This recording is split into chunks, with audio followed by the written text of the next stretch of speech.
Hello all, welcome to Shravani Shankar family. ఉసిరికాయల season అయితే start అయిపోయింది కదా. 1 కేజీ ఉసిరికాయ నిల్వ పచ్చడి ఎలా పట్టాలో నేనైతే ఈజీగా చూపిస్తాను పక్కా కొలతలతో. ఒక్కసారి చూసేసేయండి. పచ్చళ్ళు పడ్డం రాని వాళ్ళు కూడా ఈజీగా చేసుకోవచ్చు. ముందుగా అయితే ఒక పాన్ పెట్టుకొని మెంతులు అనేది దోరగా ఫ్రై చేసుకొని పక్కనైతే పెట్టుకోవాలి. మరీ ఎక్కువ కాదండి, గోల్డెన్ కలర్లో వస్తే సరిపోతుంది. నెక్స్ట్ అయితే ఒక బాండి పెట్టుకొని అందులో తగినంత ఆయిల్ పోసుకొని ఉసిరికాయలు అయితే దోరగా తిప్పుతూ అయితే అటు ఇటు ఫ్రై చేసుకుంటూ ఉండాలి. అన్ని వైపులా ఫ్రై అయ్యేలాగా దాన్ని కలుపుతూ ఉండాలండి. నేనైతే లావుగా ఉన్నాయి కాబట్టి కొన్ని కాయలు 3 టైమ్స్ అలా ఫ్రై చేశాను. కనీసం ఒక 2 to 3 టైమ్స్ అయితే వేసుకోండి, ఒకేసారి కాకుండా, అప్పుడైతే బాగా ఫ్రై అవుతాయి. నెక్స్ట్ వచ్చి చింతపండు ఇలా వాటర్ వేసుకొని బాగా బాయిల్ చేసుకొని పక్కన పెట్టుకోండి. ఇది కూడా చల్లారేంత వరకు.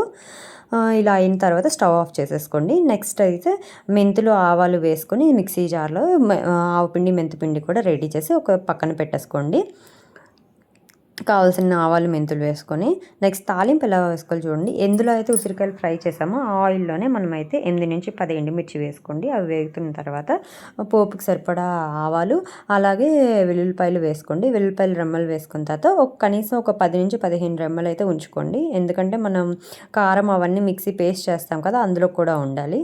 సో ఇవన్నీ బాగా ఫ్రై అయిన తర్వాత మనం జస్ట్ దించే ముందు కరివేపాకు వేసుకొని పోపు కూడా చల్లారేంత వరకు మనమైతే పక్కన పెట్టుకోవాలి.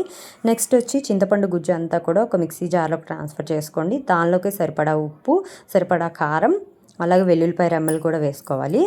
మనం కారం బాగా తినే వాళ్ళైతే కనీసం 250 గ్రామ్స్ వేసుకోండి. లేదు కొంచెం తక్కువ తింటామంటే 200 గ్రామ్స్ సరిపోతుంది. ఏ గ్లాస్తో అయితే వేస్తాం దానిలో సగం ఉప్పు అయితే వేసుకోవచ్చు. ఇందులోనే వెల్లుల్లిపాయల రెమ్మలు కూడా వేసుకొని బాగా పేస్ట్లో అయితే మనం తిప్పుకోవాలి. దీనిలోకి మనం ఆవపిండి మెంతిపిండి కూడా వేసుకొని గ్రైండ్ చేసుకోవాలి మెత్తగా పేస్ట్ లాగా. ఈ పేస్ట్ని అయితే మనమైతే ఉసిరికాయలు అదే ఫ్రై చేసి పెట్టాం కదా, అందులోకి ట్రాన్స్ఫర్ చేసుకొని బాగా కలిసేలాగా మనమైతే తిప్పుతూ ఉండాలి. బాగా హ్యాండ్తో కలిపితే బాగా కలుస్తుంది. తడిగా టైం లేకుండా చూసుకోండి, ఎందుకంటే తేమగానే తగిలితే పచ్చడి అనేది త్వరగా బూజొస్తుంది. చాలామంది నిమ్మకాయలతో ట్రై చేస్తున్నారు కానీ నిమ్మకాయలతో త్వరగా బూజొస్తుంది, టేస్ట్ అంత బాగోదు. చింతపండుతోనే బాగుంటుంది. ఒక్కసారి ఇలా ట్రై చేసి చూడండి. అండ్ ఇందులోనే పచ్చి నూనె కూడా కొంచెం వేసి కలిపితే టేస్ట్ అనేది చాలా బాగుంటుంది. చల్లారిపోయిన పోపు అనేది ఇందులో కలిపేసుకుంటే అంతే, టేస్టీ ఉసిరికాయ నిల్వ పచ్చడి రెడీ.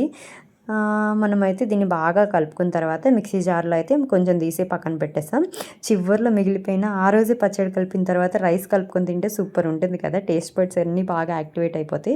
చాలా బాగుందండి. అన్నీ కూడా పర్ఫెక్ట్ మెజర్మెంట్స్తో అయితే నేనైతే చూపించాను. ఒక్కసారి ఇలా ట్రై చేసి చూడండి, చాలా బాగుంటుంది.